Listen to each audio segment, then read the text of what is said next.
Hi students, today we are going to deal with acids, bases and salts. So we learned these acid, base and salts and their properties from class 7th. So it's a very familiar chapter to us, we studied in 7th class. So you know what is acid, what is base? Do you know that properties of acids and bases, litmus papers, indicators? So we've seen some different types of terms in 7th class. So what is acid here and what is base here? So before explaining these acids and bases and salts, about this chapter, so we need to know something else here. So what is the change? So what do you mean by change here?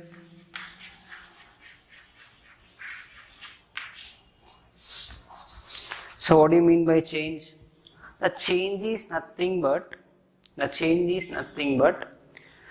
the property of the physical or a chemical property of a substance. The physical property or a chemical property of a substance will going to show different. Here acid and here consider anything. For example, here one wood. So wood is one kind of substance. Wood is one kind of substance. This wood may be burned. Some action is taking place here. So wood is going to burn. The wood turns into wood charcoal. So here the phase of a wood, that property and everything about wood was changed into different substance. Change is nothing but the property of a substance changing.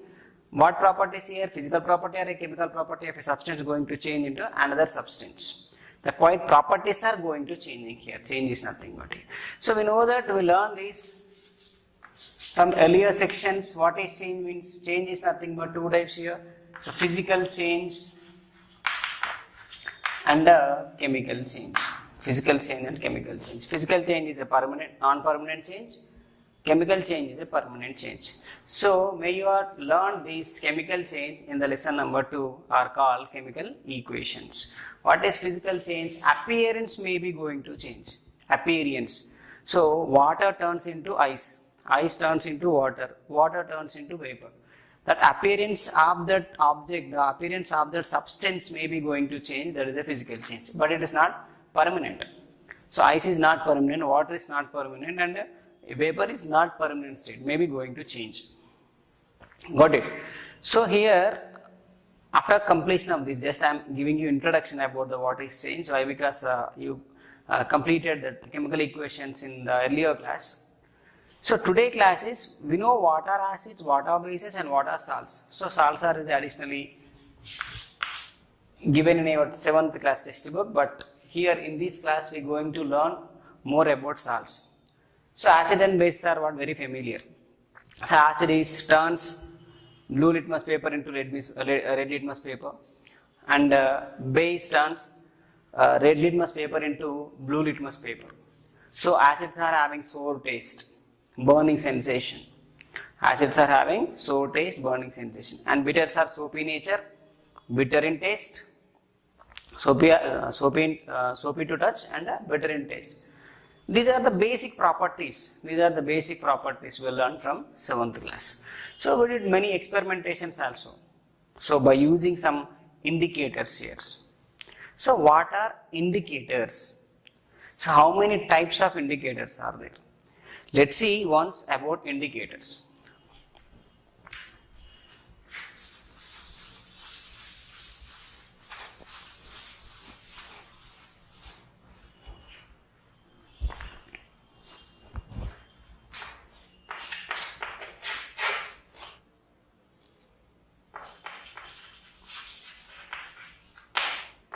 So actually indicators are 3 types. So what are they? First of all, what is indicator? Indicator can show the given thing or a given substance is may acid or base. So showing the properties, showing the substance nature, showing the given substance nature, that is indicator. It verifies whether given thing is acid or as base. Got it? So these indicators are three types. So you know very well about that. What? Two types of, basically you know two types of indicators from 7th class, like natural indicators. You may prepare hibiscus plant and aloe vera as well as turmeric paste. You did some activities in 7th class. So natural indicators.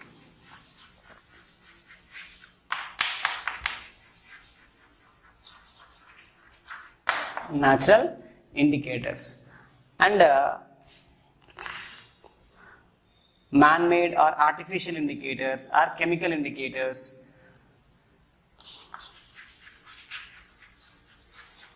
Chemical indicators, also man-made. And the third one is olfactory indicators.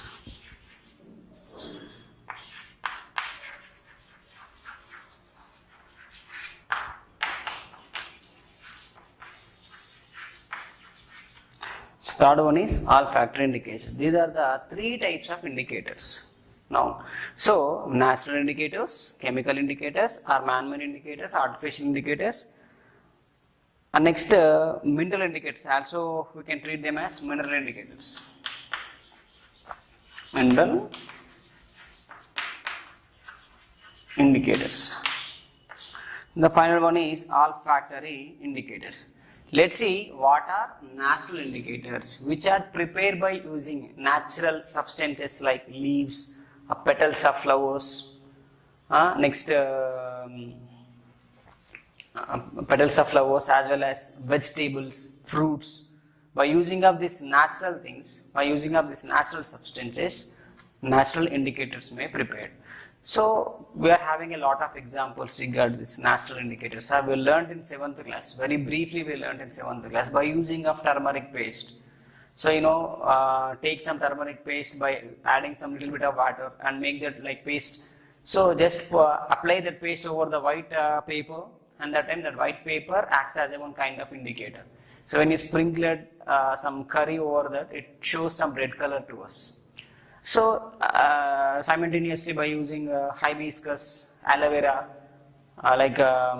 beetroot. So all those are the best examples for preparing natural indicators. Okay, that is about natural indicators, which are prepared by natural substances called natural indicators. Go to the word mineral indicators or chemical indicators. Mineral indicators, mostly called as mineral indicators. So what are mineral indicators? Which are prepared by chemicals, which are prepared by minerals, called mineral indicators. So examples of mineral indicators are like litmus papers, blue litmus paper, red litmus papers, and methyl orange, phenolphthalein. So these are the best example for the mineral indicators. You know this litmus solution. The litmus solution may prepared from the water some kind of substance which is a part of a leaf. It's called lichen. So by using of the lichen, they can prepare the water litmus solution here. So mineral indicators. These mineral indicators are mainly what? Examples of natural indicators: leaves, vegetables, fruits, flowers, and etc. What about chemical indicators? Litmus papers.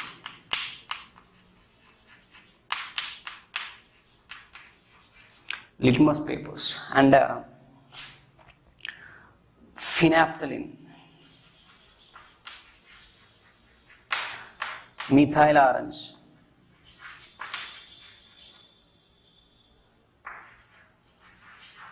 and so on. So litmus paper, phenolphthalein, methyl orange, and so on. These are the best examples for chemical indicators. What about olfactory indicators? Olfactory indicators are, just see what are. So olfactory. So olfactory, I mean in the biological way, so olfactory, I mean it refers about nose. Okay, it refers about nose. Olfactory refers about nose. It's telling about nose, which are known by, which are confirmed by, which are indicated by the smell. So which substance? Maybe the substance is acid, maybe the substance is base. So which are confirmed or indicated by the nose by smelling, nothing but. By the smell, we'll get the water indication here. By using of these two, natural indicators and chemical indicators, natural indicators also show some color. So see here on that turmeric paste paper, we sprinkled some curry. That case, sprinkle some soap water. It shows some red color. Color is going to change. Based on color change, we are giving our observation there. So what is it is? So next chemical indicators. Let's take litmus papers. Blue turns to red, acid. Red turns to blue, base. Understand? Red turns to blue, that is base. But what about how can you indicate olfactory indicators? The smell is not identification, I mean, here red litmus paper turns into blue. We are having a proper proof for that. So by the smell, how? So by smelling also we can shows the water. We can understand the property of acid. We can understand the given thing is acid or base. So by using olfactory indicators. Examples of olfactory indicators: onions, vanilla essence, and etc. These are the best examples for olfactory indicators. Let's see how to prepare olfactory indicators. I hope these two things are very familiar to you. I mean, no need to explain once again. I recall you. So what is natural indicators and what are chemical indicators or mineral indicators, which are prepared from mineral indicators which are prepared from natural things like leaf and vegetables, flowers are natural indicators. So olfactory indicators, how olfactory indicators are prepared. Let's take one onion and chop that onion into some tiny pieces. Now take that onion pieces and place over the one strip of cloth and tie that strip of cloth gently. Now that entire along with onion strip of cloth kept into the refrigerator one overnight. So today night I just do that activity, like chop down that onion pieces and I'll place on strip of cloth. I tried well, so I kept on refrigerator one overnight. So next day you just collect that strip of cloth. Onions are not required. What is the cloth you are utilized to hold that onions, and how your that strip of cloth. The strip of cloth is our indicator here. So how that strip of cloth is indicator? Now sprinkle on that strip of cloth, which cloth you utilize it to tying that onion pieces. That strip of cloth, take that strip of cloth, sprinkle some dilute HCl on. Sprinkle some drops of dilute HCl on that cloth. So just smell it, how it is. So what kind of smell is emitted by? So okay, that is one kind of observation. It is not, it is not the observation can share. Why? Because it's having this kind of smell, it's having that kind of smell. It's a kind of smell. So okay, the rose flower smell is what kind of smell it is? It's a rose smell we can use. So what kind of smell of biryani? It's a biryani smell. Similarly, what kind of smell is emitted when HCl is sprinkled over the cloth? It's a kind of smell. It's not observable. Who was the person is doing that? The person can experience. Understand? So like by using a vanilla essence also, you can take some vanilla essence in a test tube, add dissolve with water. After add some drops of HCl or any other substance like NaOH, dilute NaOH, and observe that what kind of smell is coming from. So that is the best observation for olfactory indicators. The best thing. When we are doing these things, we'll get information regarding what are olfactory indicators. Now I hope you understand what are olfactory indicators, which are indicated by nose or smell, which are confirmed by smell. That indicators are olfactory indicators. So these olfactory indicators are important in 2 marks. Why? Because these are very familiar to you. Already you have studied in 7th class. Why? You can define what is natural and what is mineral indicators are. But olfactory indicators are introduced in 10th class only, and that first time they are introduced in this. So that is what we have a chances to get in exam.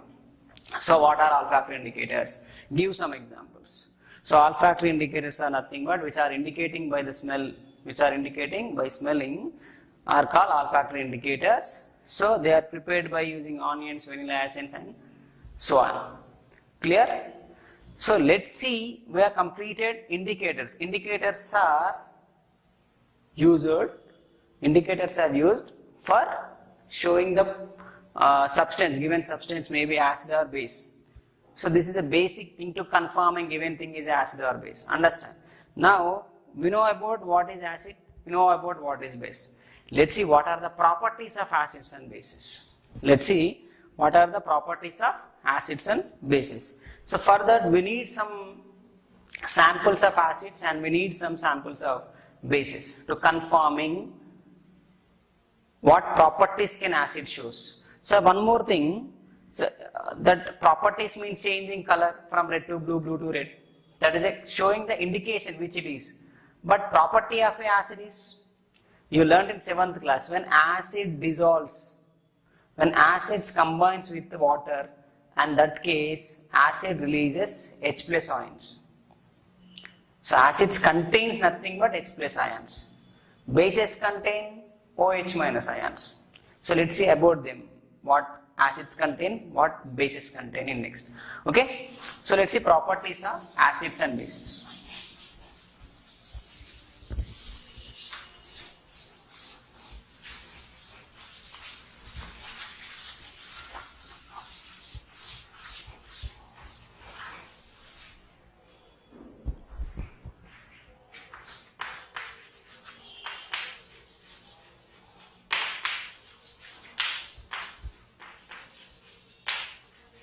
So just in this section, we will learn about what are the properties in acid bases. So what properties, physical properties we know very well. What physical properties are? So we are discussing about physical properties only. So what physical properties can exhibit by acids and bases? So let's see properties of acids and bases. So nothing but physical properties. So appearance nothing but, and that's what I'm not clearly mentioned about the physical properties, just properties of acids and bases. Okay. So for that we require some samples. So I'm just drawing one box here.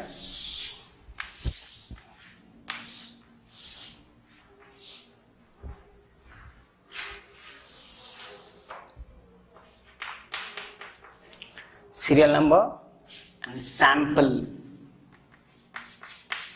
of acid and base. Sample of acid and base.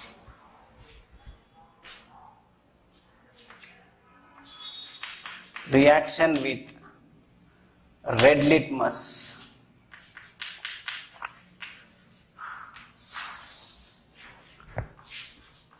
With blue litmus.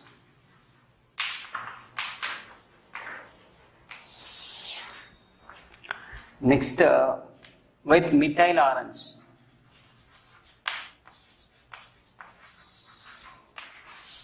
With the methyl orange. And the last one is phenolphthalein. Phenolphthalein indicator. So these are the samples are showing different colors while you are testing.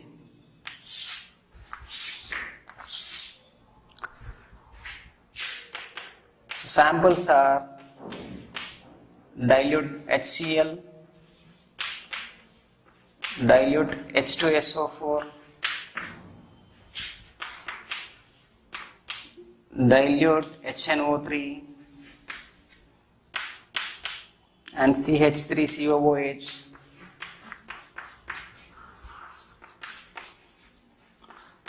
dilute NaOH, dilute KOH and MgOH2 and MgOH2.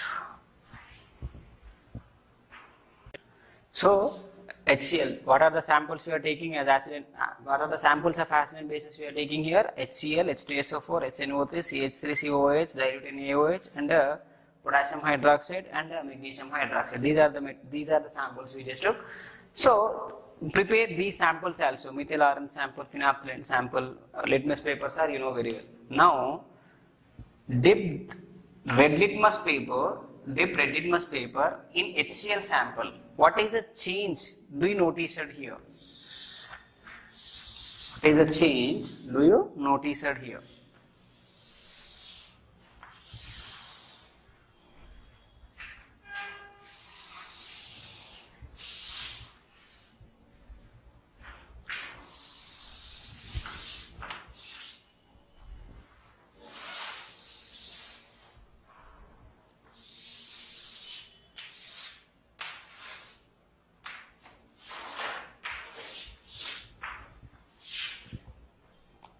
So HCl is the acid, is it? So when dips in red litmus paper, does HCl, does HCl shows any change here? Does red litmus paper going to change of color? No. So red litmus paper not showing any color here, not showing any color. So same, if blue litmus paper dips in HCl, what happens? Blue litmus definitely turns into red when action with acids. So it turns red. So turns red. So HCl with red litmus paper, no action, no color change. With blue litmus paper turns into red. Next go to methyl orange. Methyl orange, when add the few drops of methyl orange may be added to HCl, that HCl or methyl orange turns into red color. Methyl orange turns into red color. What about phenolphthalein? So one point here, if acid sample, if you are taking acid sample, adding by a few drops of phenolphthalein, there is no change would be possible here. There is no change. Change is not possible here. So no change means remain constant. There is no color is appeared here. So even H2SO4 also acid. It shows no with red litmus paper. So no color change with red litmus. With blue litmus turns red. So what about methyl orange? Red. No change. No change. Go to dilute HNO3. HNO3, H2SO4 both are acids, no? So same result will appear here. Red, no change. What about CH3COH?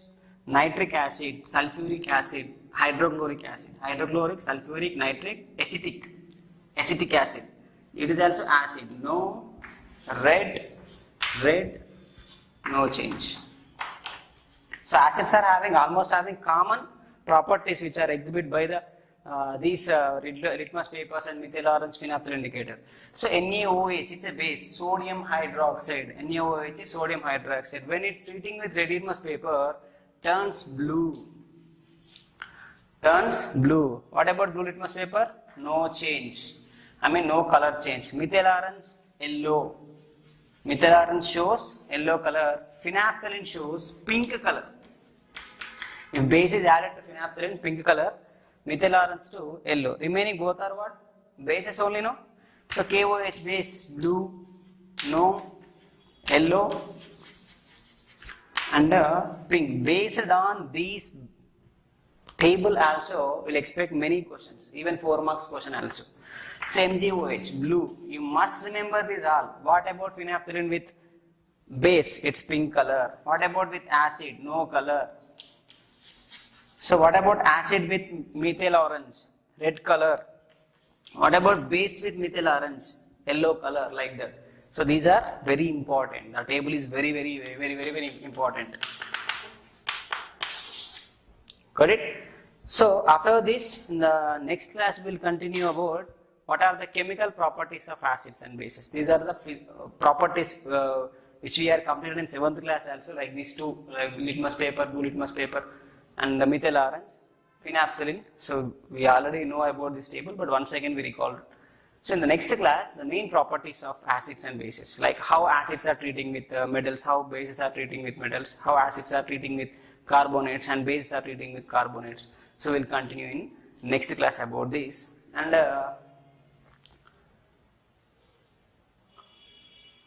we are having experimentations also on how metals are treating with acids and how carbonates are treating with acids. So these are very important in annual examination purpose also. This table is very important. We just try to learn that, I mean, what acid with methyl orange, what acid with phenolphthalein, what base with methyl orange and phenolphthalein. These are common, we know very well. Okay, thank you.